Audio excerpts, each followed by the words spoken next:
जय जय रघुवीर समर्थ. दशक 12वा, समास 10वा. उत्तम पुरुष निरूपणम. श्री गुरुभ्यो नमः. आपण यथेच्छ जेवावे हे ठीक आहे, पण उरलेले अन्न दुसऱ्यांना खाऊ घालावे विना ते नाश करावे हे धर्म नव्हे. त्याचप्रमाणे आपण ज्ञानाने तृप्ती प्राप्त करून घेतल्यानंतर तेच ज्ञान इतरांना सांगावे. ज्याला पोहायला येते त्याने बुडणाऱ्याला कधीही बुडू देऊ नये. त्याचप्रमाणे उत्तम गुण स्वतः संपादन करून घेऊन नंतर त्यांचा इतरांना बोध करावा. पण आपण तसे न वागता नुसता बोधच केला तर ते शब्द तथ्यहीनच. स्नान, संध्या, देवपूजा, एकाग्रतेने जप, ध्यान आणि कीर्तन निरूपण करायलाच हवे. त्याशिवाय शरीर परोपकारास लावून अनेक लोकांच्या उपयोगी पडावे. कोणालाही उणीव भासू देऊ नये. कोणाला कसले दुःख आहे, कसली अडचण आहे हे जाणून घेऊन शक्यतेनुसार सहाय्य करावे आणि मुख्यतः प्रत्येकाशी मृदू बोलावे. त्याशिवाय दुसऱ्यांच्या दुःखाने आपणही दुःखी आणि दुसऱ्यांच्या सुखाने आपणही सुखी होऊन चांगल्या शब्दांनी सर्वांशी मिळते जुळते घ्यावे. लोकांच्या अन्यायाची क्षमा करून त्यांची कामं करून द्यावीत. दुसऱ्यांनीही आपल्यासारखेच व्हायला हवे. प्रथम लोकांचे अंतःकरण जाणून त्यानुसार त्याला वागवावे आणि या उद्देशासाठी लोकांची अनेक प्रकारे परीक्षा करीत जावे. कोणाबरोबरही आवश्यक तेवढेच योग्य बोलावे. त्यांनी विचारले की लगेच उत्तर द्यायला हवे, पण अज्ञानाचा प्रश्न केला तर कधीही रागावू नये. क्षमाशील असावे. आळस पूर्णपणे घालवून अत्यंत प्रयत्न करावे. कोणाच्या तोंडातून चुकून आलेला शब्द धरून बसून द्वेष करू नये. दुसऱ्यांना आपल्याकडील चांगले पदार्थ द्यावेत आणि चांगले शब्द शोधून बोलावे.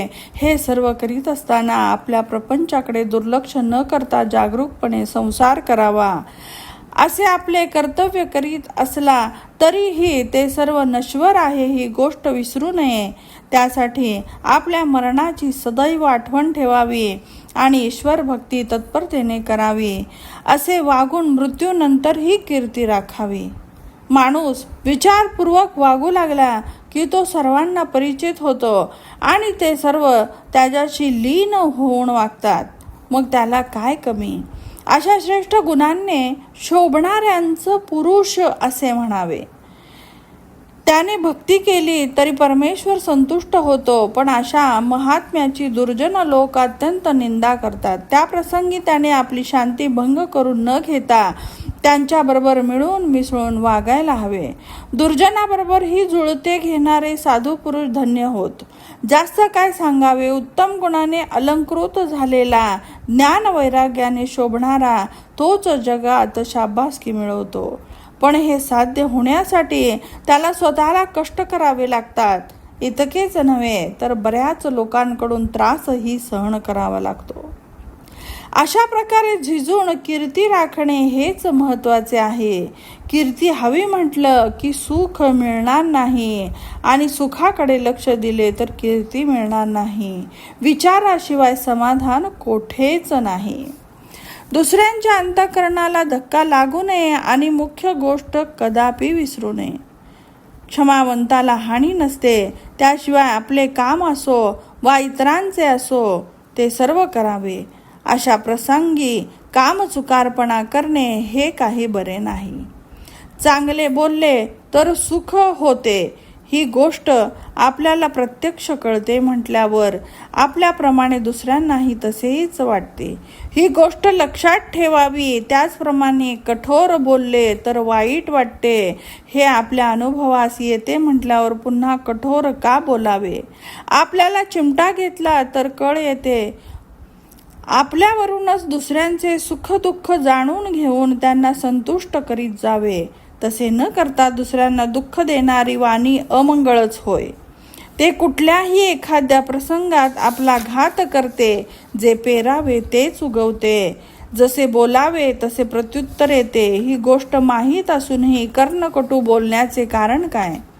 आपल्या सामर्थ्याने संपत्तीने अनेक लोकांना सुखी करावे तद्विपरीत लोकांना दुःखी करणे हे राक्षसी कृत्य होय.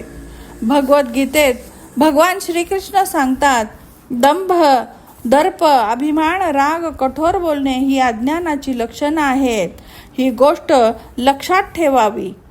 उत्तम गुणाने विराजमान होणारा पुरुषच परमयोग्य आहे. अनेक लोक त्यांना शोधत फिरतात, पण उत्तम गुण नसलेले क्रियारहित शब्दज्ञान म्हणजे कुत्र्याचे वमनच होय. सज्जन लोक त्याकडे फिरकूनही पाहत नाहीत. म्हणून मनपूर्वक भक्ती करावी आणि जे श्रेष्ठ गुण आहेत ते घ्यावे, तरच त्या महानुभवाला लोक शोधत येतात. वर वर्णन केलेल्या गुणांनी संपन्न असलेल्या सत्पुरुषांनी संप्रदाय स्थापन करावा आणि भक्ती प्रसाराने परमेश्वराला आपलेसे करून घ्यावे. संप्रदाय निर्माण केला नाही तर आपण अचानक मृत्यू पावल्यास मागे भजन कोण करणार? म्हणून उपासना परंपरागत राहण्यासाठी अनेक लोकांना भक्ती मार्गास लावावे. आमची प्रतिज्ञा अशी आहे की आम्हाला शिष्याकडून काही मागायचे नाही, पण आमच्या पश्चात त्यांनी परमेश्वराला भजन करीत राहावे अशी आमची इच्छा मात्र आहे. त्यासाठी मोठा जनसमुदाय जमवून महोत्सव करून एका हाताने दुसऱ्या हातावर टाळी वाजवेपर्यंत भगवंत प्रसन्न होईल असे करावे. आता संप्रदाय चालवायला 2 लक्षणं आवश्यक आहेत. ती कोणती याकडे श्रोते हो लक्ष द्या. प्रबोध शक्ती. प्रत्यक्षपणे बहुजनांना भक्ती मार्गाला लावण्यासाठी प्रबोधन हवे. त्यायोगे सर्वांचे अंतःकरण वश करून घ्यावे. दुसरे म्हणजे आम्ही या आधी सांगितलेले उत्तम गुण युक्त असले तरच लोक तेच प्रमाण मानतात. लोकांची श्रद्धा बसल्यानंतरच बोधशक्तीचे कार्य चालते. आपण बोलल्याप्रमाणे वागत असणारा आणि प्रथम करूनच नंतर बोललेले वाक्यच लोक सत्य मानतात. लोकांना जे मान्य होत नाही ते मानत नाहीत, त्याचा स्वीकार करत नाहीत. लोकांनी मानले नाही तर बहुसंख्य असणाऱ्यांच्या पुढे आपल्या एकट्याचे काय चालणार? म्हणून आपल्याला जोडीदार असावेत. लोक स्वेच्छेने ग्रहण करतील तेवढेच थोडे थोडे शिकवीत युक्तीने सावकाश त्यांना किनाऱ्यावर नेऊन पोचवावे. पण हे सर्व विवेकाचे काम आहे. विवेकीच हे सर्व योग्य रीतीने करू शकतात. इतर बिचारे मर्म न जाणता नुसतेच भांडतात. फार लोकांच्या बरोबर एकट्यानेच भांडण करीत राहिले तर कसे होणार? जोडीदाराशिवाय आपण एकटेच कसे काय पुरणार? सारांश. सर्वांचे प्रेम संपादन करावे.